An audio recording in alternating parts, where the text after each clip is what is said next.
Welcome to Zwida Media. If you're new to this channel, please subscribe. Don't forget to like, comment and share. Here's a new video for today. Enjoy.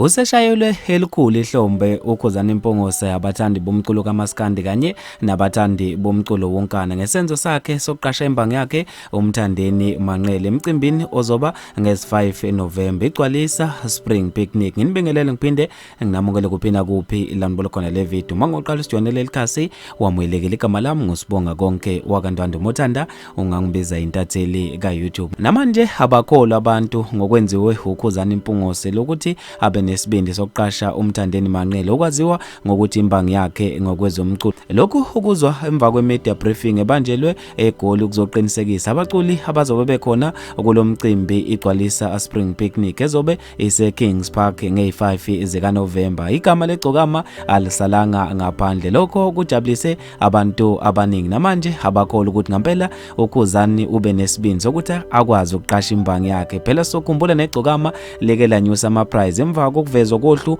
labaculi abaphume phambili ngokwezinamba njengoba kwakukhethwa ngohlu lomuntu onabalandeli abaningi esikhundleni zokuxhumana. Kodwa ke lokhu okuvelile ukuthi ngempela yize noma ama prizes lwanyusile iGcokama Elisha kodwa liqashwe kunjalo. Bamncome kakhulu abantu esikhundleni zokuxhumana ukhuzani impongose ngesenzo sakhe sokuthi aqashe imbangi yakhe iGcokama Elisha. Bafethu ngizofisa ke mina ukwazi ukubhala kwenikhola lapha kwi-comment section ngalo lo daba ngaso isenzo sika Khuzani. Mina nje intathela YouTube sengiphuma kanje ngithi awungibambe evidweni elandelayo.